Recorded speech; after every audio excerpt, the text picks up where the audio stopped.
It's time for the best coverage of the top stories in sports. The Sports Wrap with Jason Page starts now. Indeed it does. Good to have you with us on this Monday edition of the show. We got a lot to do over the next 60 minutes. Sam Yarnell will be by in about 10 minutes, get his reaction to our top story of the day, which we'll get to in just a moment. Some news from college football. The NBA play-in and playoffs are set. There was a NASCAR race this weekend as they get ready to go into their bye week, and Kyle Larson won it. We'll talk about that. But we start things out in golf because that was the story of the weekend in sports. And who better to talk about it with than our man Ryan Ballengee, who does a great job, Golf News Net, and hangs out with us on the program today to talk about Rory McIlroy finally completing his quest for the Grand Slam by winning the Masters yesterday. And boy, it was in typical Rory fashion. It's never very easy, is it, Ryan? No, I mean, that was probably the most dramatic roller coaster of a final round I've ever experienced in a major championship. And I think you probably wouldn't have it any other way if you were a Rory McIlroy fan yesterday. I mean, obviously you'd want it to be a whole lot easier than it turned out to be, but that encapsulates the 11-ish year wait that McIlroy had to endure between winning the 2014 PGA Championship for a second consecutive major and the 2025 Masters to complete the career Grand Slam. And look, we're talking about, I mean, he could have won this thing by 5 or 6 shots just by making a few putts, let alone the 4 double bogeys, which is a record for somebody who wins the Masters. I don't know. I mean, how do you sort of, it really does feel like the final 4 or 5 holes of this thing really was a microcosm of his entire career. Yeah. I mean, I start out at number 1, double bogey the first, you were up 2. Now you're square, you're down 1 after 2, you're up 3 after 4. I mean, that roller coaster enough was plenty. And then the monster shot from the left side on 7 to set up a kick in, which is unbelievable. And then, 11 being stuck on the collar, almost kind of like Fred Couples in 92. The grass was longer on the bank in 1992 on number 12.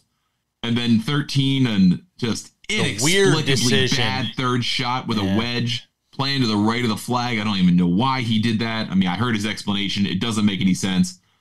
But then to give the lead away, and then you've got Rose and Ludwig Aubert hanging around, and all of a sudden you're down because you've bogeyed 14, which is a very easy hole relative to the others at Augusta National. And then probably one of the best master shots you'll ever see at 15 to set up what should have probably been an eagle, but it was a birdie. Misses that. Then inexplicably lays up on 17 to almost 200 yards, and then hits an 8-iron to a kick-in, and then you think, okay, all he's got to do is par 18. And then he hits the fairway, does the right thing, and sure enough, he fans a wedge from 125 into the side bunker on the right, which I can't even fathom him doing that. Makes the bogey, goes to the playoff, and then plays the best complete hole you could ever play of 18, right down the middle, wedge to 4 feet, birdie, Grand Slam. I mean, if that's not the last 11 years in a nutshell, that's it right there. It really is. Man, you feel for Justin Rose, who played, who really, of everybody who played on Sunday, he deserved to win. He played the round you're supposed to play to win a major on a Sunday, and for the second straight major, he finds himself second place.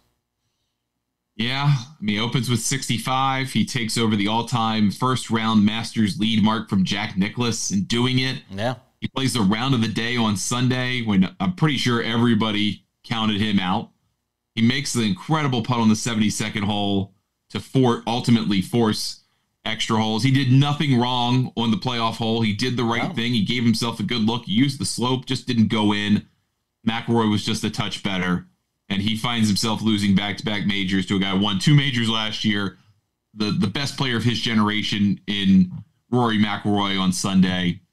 It's tough, but it's also pretty incredible that at 43 and 44 years old, Justin Rose is still playing some of the best golf of his entire life. Yeah, he is. Where do you put Rory? And I know he's still so young. I mean, that's what we all forget, because he came on the scene at 18 years old. That he mentioned yesterday, 17 years after playing his first Masters. Here he is at 35. Where do we talk about him right now in the pantheon sort of this game Where is he? Where is his place right now, Ryan? I mean, I think best of his generation is the proper way to put it. He does have 5 majors. Koepka has 5. His 5 came in 2 majors, right? It's come in the U.S. Open and the PGA Championship. Not to slight those majors compared to the others, but winning all 4 makes you a more complete player. And McIlroy has won all 4.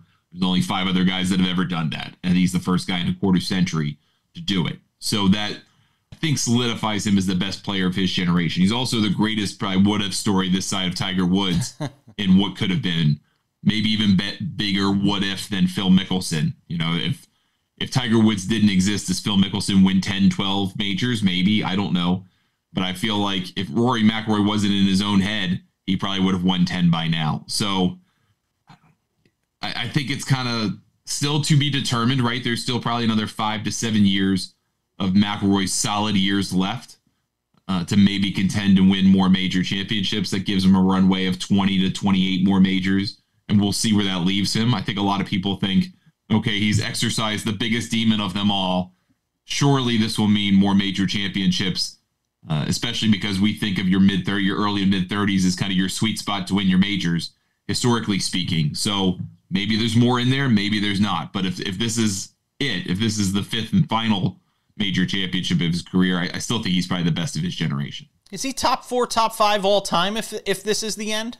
Not that I think it will be. No. He's gonna win more majors. But I mean, where is he? Top 10, I think, is fair. Maybe top 15. I mean, you got to think about. But even when only 6 have won the career Grand Slam here? But if you think of all the guys who won the career Grand Slam, sure, he has the fewest majors by far. I mean, Gene Saracen's a different case, baby. Sure. Different era. But Hogan, Gary Player, I mean, those guys are at 9. Jack, obviously, 18. Tiger, 15. And then here's Rory at 5. I mean, obviously the career Grand Slam's a big deal, but I think there has to be a little bit more mass to the number of majors to it to kind of put you in that same conversation. Because, yeah, I mean, Arnie won one more major. He came up a PGA championship short. Phil Mickelson has won a half dozen majors. He's a U.S. Open short. Does that, you put the Rory above them because he won all 4 but has one less? The mathematics of majors and the distribution of them is probably a long debate we're going to have for a long time to come. Ryan Ballengee, Golf News Net. He does a great job there. Always appreciate you coming on with us whenever we have a big golf story, and this weekend certainly was one. Thank you, my friend. Thanks, Jason. Appreciate it. Welcome back to the show. We talked about Rory McIlroy's win at the Masters with Ryan Ballengee. Now let's talk about it with this guy, the one and only Sammy Yarnell. Joins us on the show each and every day. Rory McIlroy, Sammy Yarnell, finally completes his Grand Slam quest by winning the Masters. A lot of people will look at the missed putt on 18 and kind of, talk about what that sort of set up. And it felt like in about a half-hour period, everything that has been Rory McIlroy's quest for this Grand Slam and completing this, this Masters quest, if you will, it was all right there for you in the final half hour of that broadcast. Yeah, it was obviously an emotional day at Augusta, Jason, as it always tends to be on Master Sunday, but especially so when you have the 6th player ever to complete the career Grand Slam. It was obviously really special to watch, and it's always important when you get to sit there on a Sunday and watch, sports history be made right in front of your very eyes. But I do think that there is an element to this tournament that was, who couldn't choke it away the most. Amazing. Rather than who actually took it by the reins and won it. You mentioned the putt on 18. Obviously, Justin Rose having a rough Saturday, coming all the way back on Sunday to make that long putt on 18 and force the playoff eventually with Rory. Bryson choking it all away. Scotty not having a great weekend overall. I do think that there was a lot of the bigger guys that we expected to really be in contention with Rory come Sunday just not playing up to their full ability. And I don't think necessarily enough people talked about that. But, again, the first person in a quarter century to complete the career Grand Slam, one of 6 ever, one of 2 to do it in the last 75 years. It truly is special what we're seeing and what we've seen yesterday with Rory McIlroy. And I do think that, when we talk about the game of golf, obviously Rory McIlroy has cemented his name as an all-time great and a household name forever. Yeah, and look, I mean, one of only 6 golfers to accomplish it.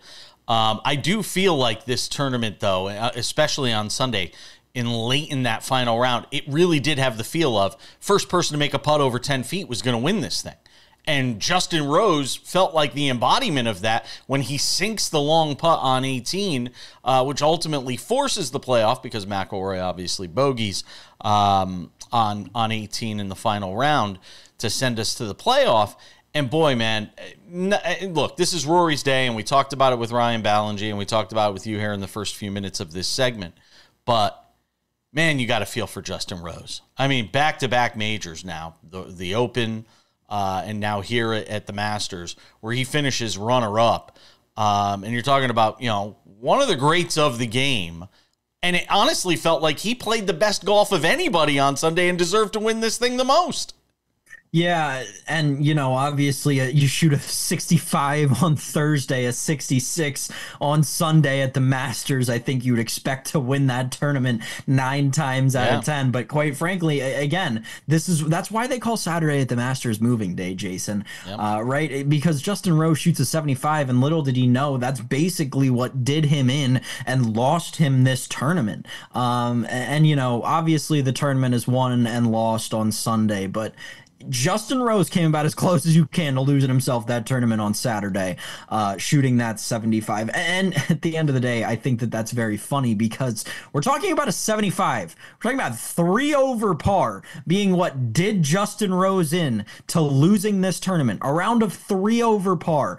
I think that that's incredible. But again, you look across the board and that's kind of the story, right? Like there are a couple of guys who will shoot in the high 60s a couple of days, but you're really lucky if you can keep your score right around 70 at this golf course. Boy, and didn't it feel like, early in that round where it looked like the wheels were sort of coming off for Rory, the double bogey, then the par on 2.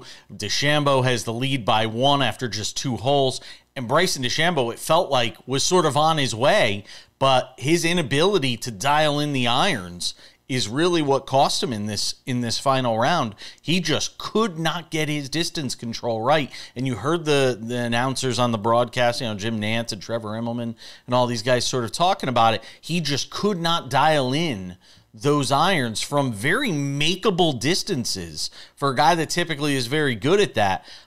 This was a tough day for Bryson DeChambeau. It was, and it was tough from the first tee shot. So obviously, Masters Sunday, your boy was locked in right there at 240 when the first group, 230 when the first groups went off, or when the leaders went off, I should say, all the way through the end of the tournament.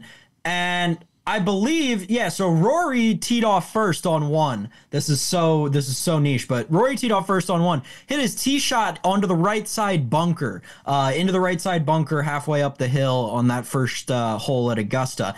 And I think all of us who had bet on Bryson pre-tournament thought, wow, look at this. Here we go. This is how it starts. Rory choking it away, starting off on hole 1. This guy's going to shoot 10 over today. He's going to finish the tournament even par. And then Bryson steps up and absolutely yanks his tee shot 30 yards left. And that's when you kind of knew all bets were off.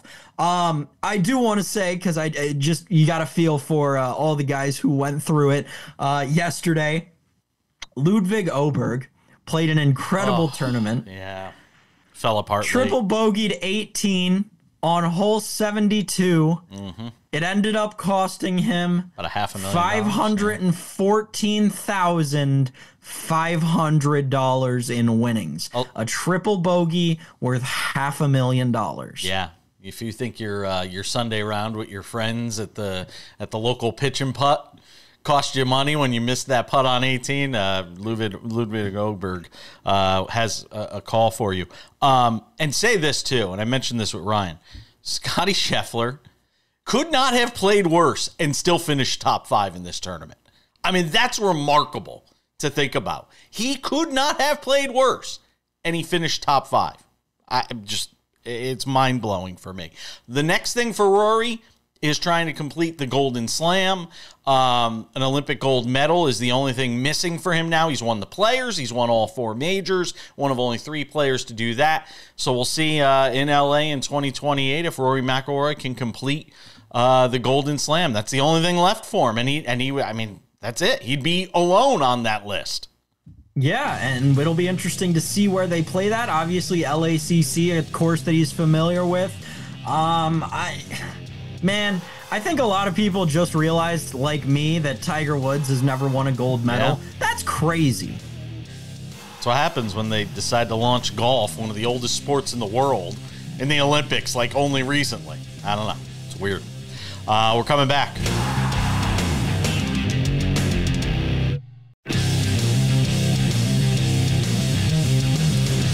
Welcome back to the show. Let's talk some NBA. Playoffs are set. Play-in is set. The table is set. After a, word Sam would use, interesting weekend in the NBA. Let's talk about the playoffs and the play-in, which will get underway on Tuesday, Sam. I'm shocked the Warriors are in the play-in.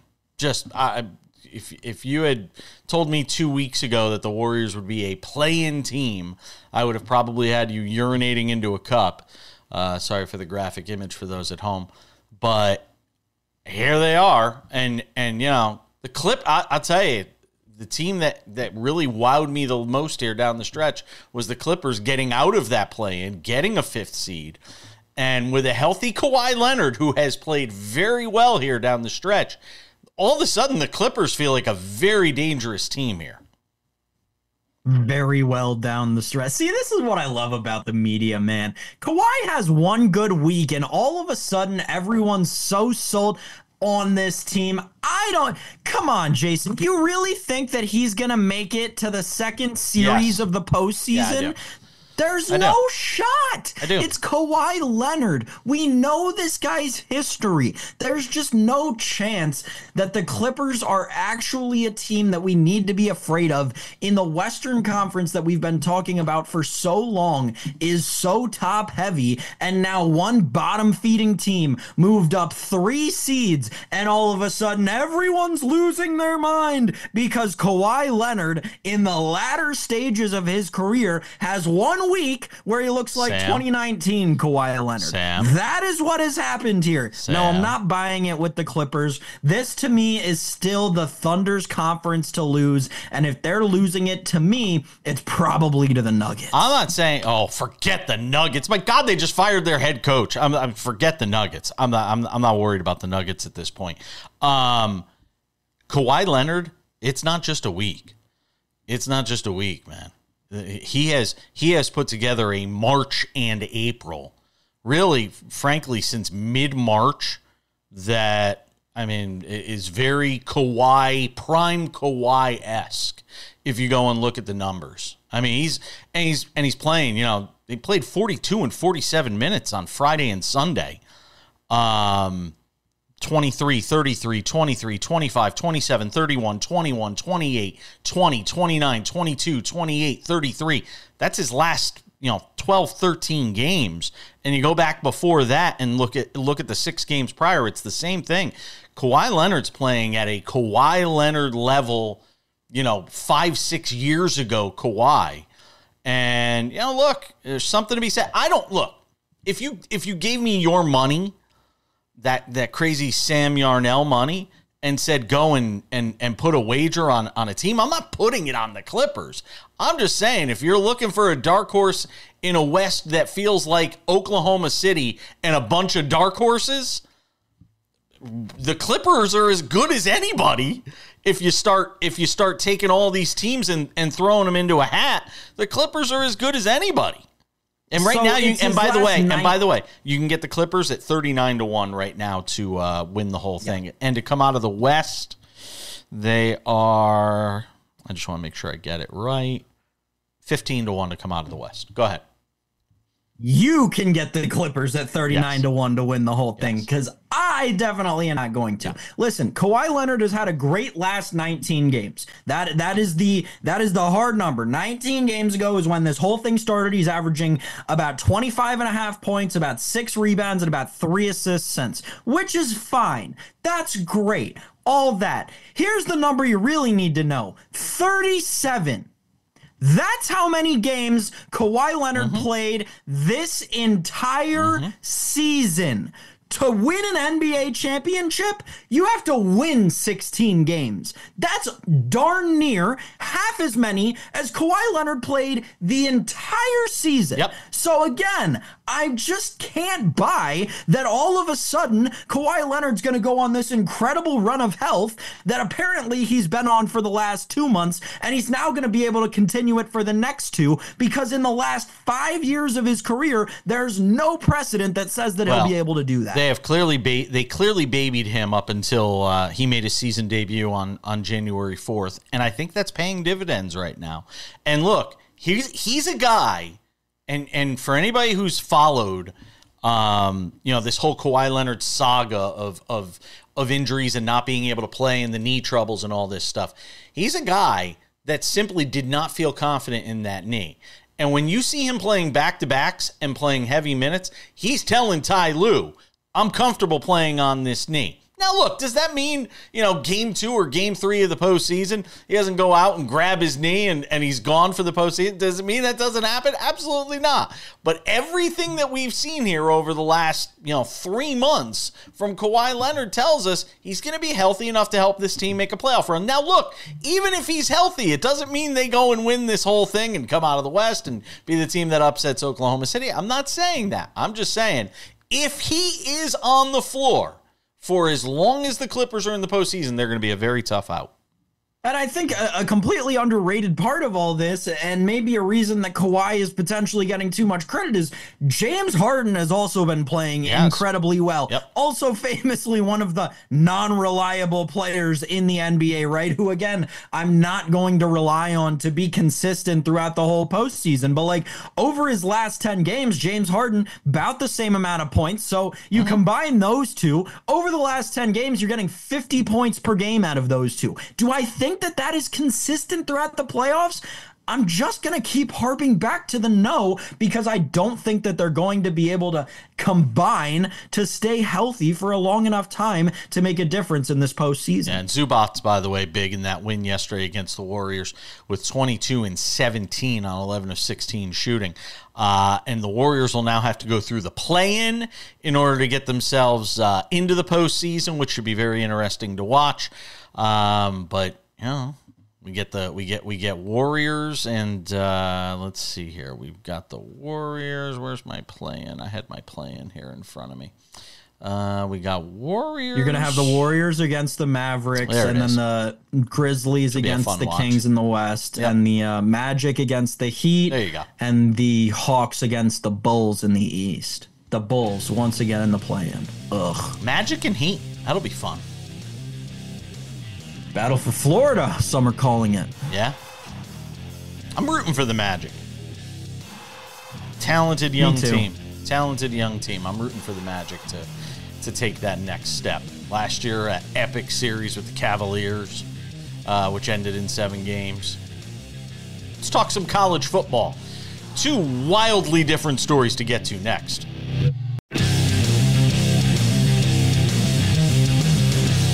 All right, let's take it to segment 4, coming up in 10 minutes.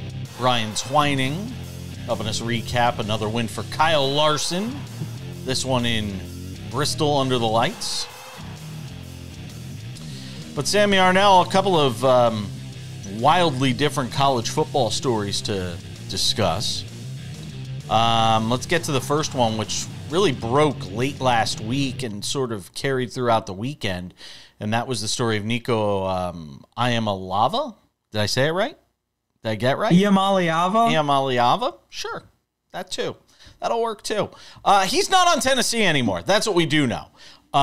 Because apparently the money just wasn't right. And look, this is something you're going to continue to see as we go through this process of college sports becoming very similar to professional sports.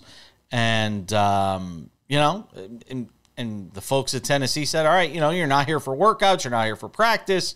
You know, we have no interest in having you here. And now he'll enter the transfer portal and everybody will line up to get his services. And I still have to ask, as a college football team, you look at this quarterback and his decision to basically walk out on his team over whatever, you know, dispute there was here about NIL money. And if I'm a college program and I'm looking at this guy, do I want this guy in my locker room knowing kind of what he's about at this point, Sam? Yeah. Ia Maleava, more like go. I'm gonna leave, pretty much. You were just dying to use that one. I was sitting on that one for a couple minutes there.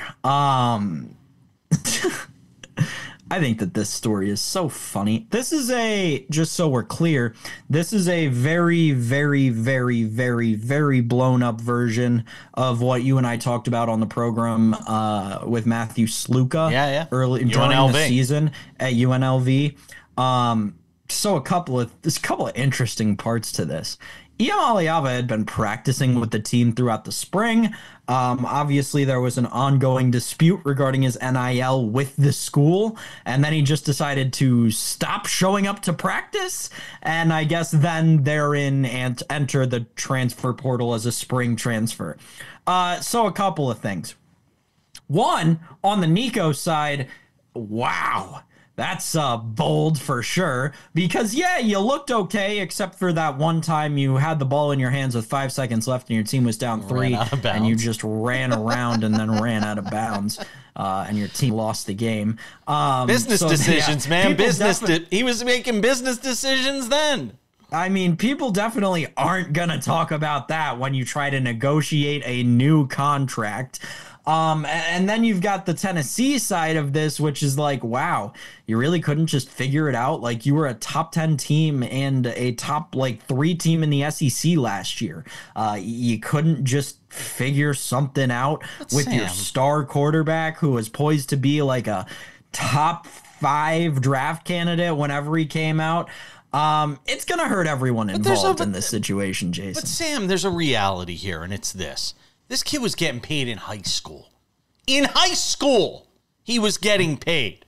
He was making $2.4 million a year to play college football on a deal that was $8 million when he signed it. And the whole life of the deal, it would have been close to $10 million. And he wanted more money.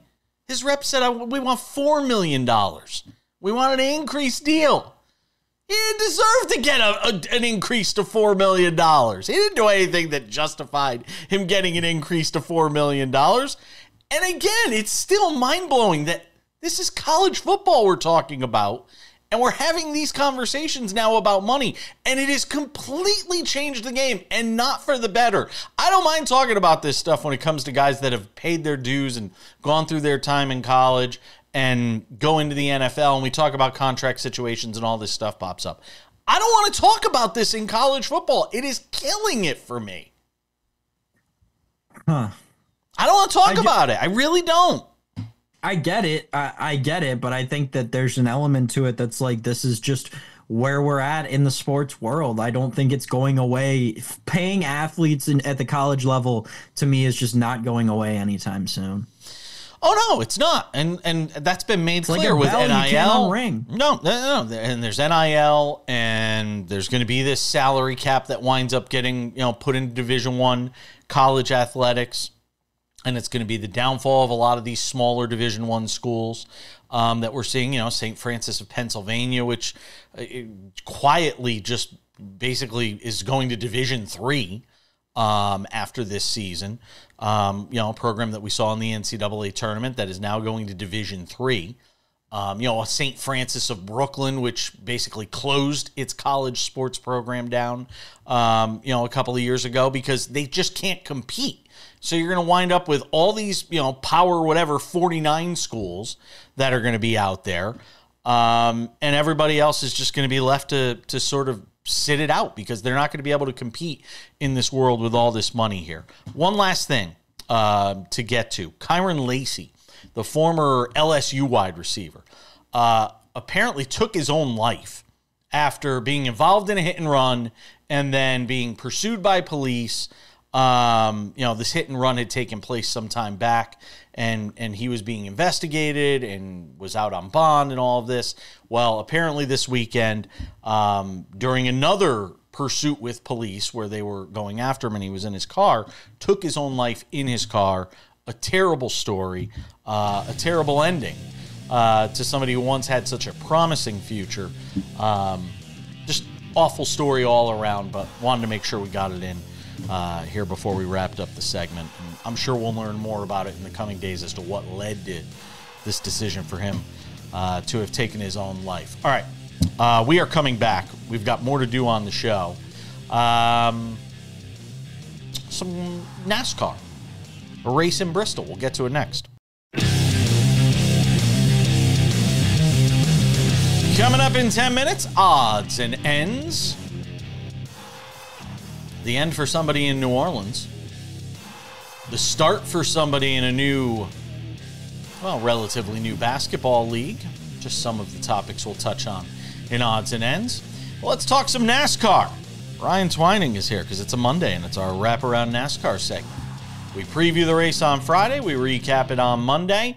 And we won't have anything to recap or preview for next weekend because there won't be any racing next weekend, at least not in NASCAR's Cup Series. So Brian Twining hangs out with us.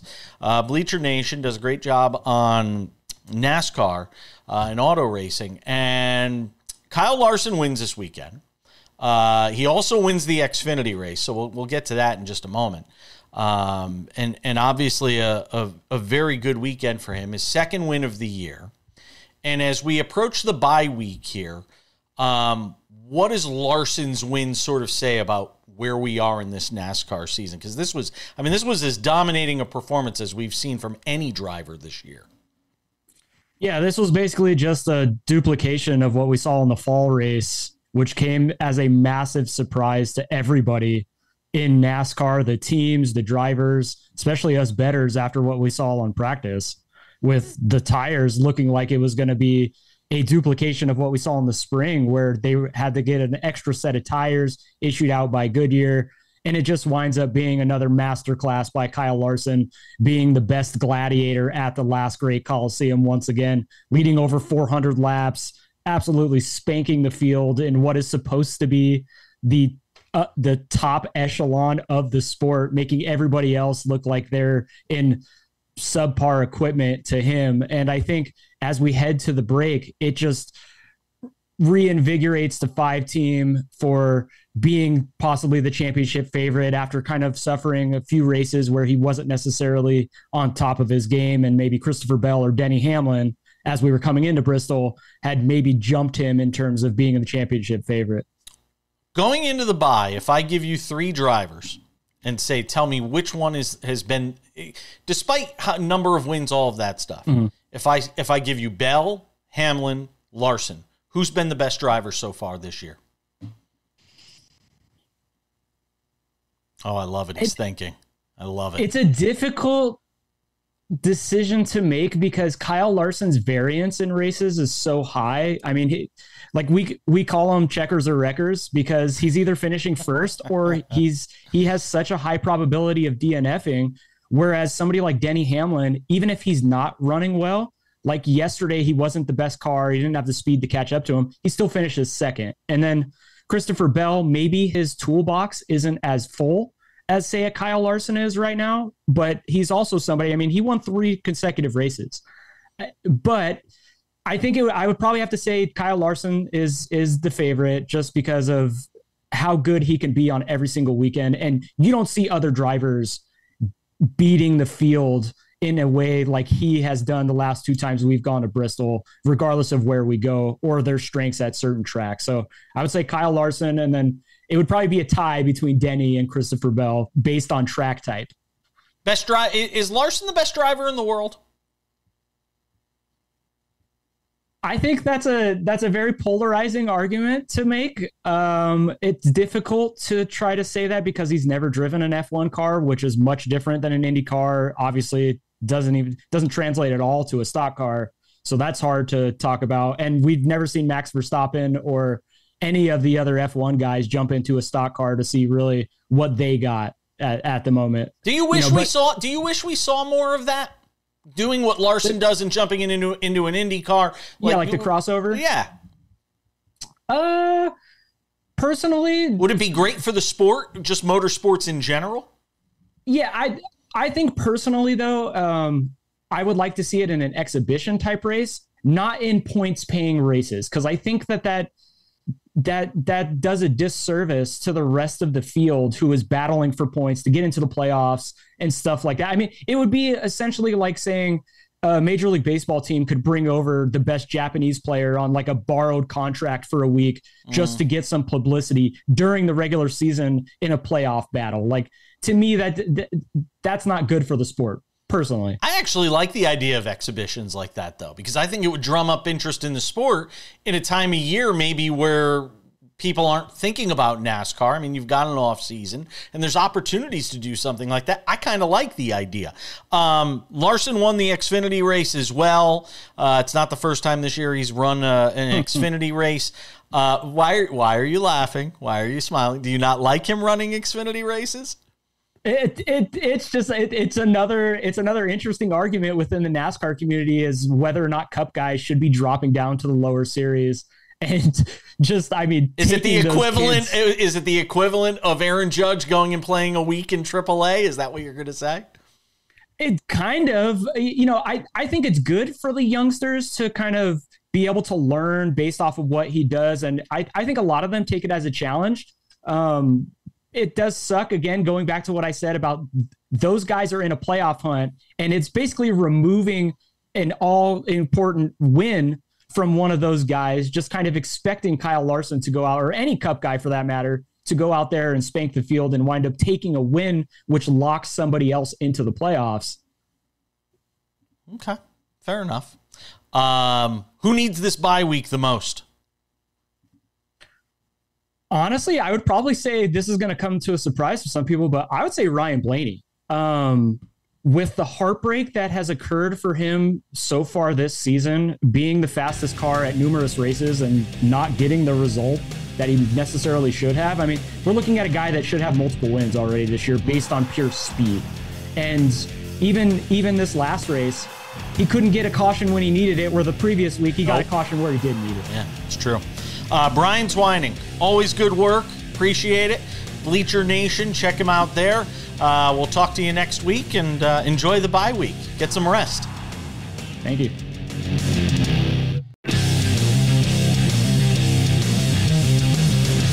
All right, just about time to put the wraps on this baby for a Monday. Couple of reminders before we say goodbye.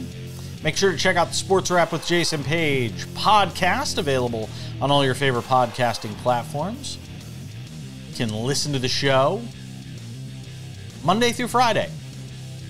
Platforms such as Spotify, Apple Podcasts, YouTube Podcasts, iHeartRadio, TuneIn, Odyssey, Amazon, anywhere you get a podcast, you can get this show, so make sure to go and subscribe. You could also watch the show on Spotify, and you could watch the show on YouTube. We have a new YouTube channel, the Sports Wrap with Jason Page.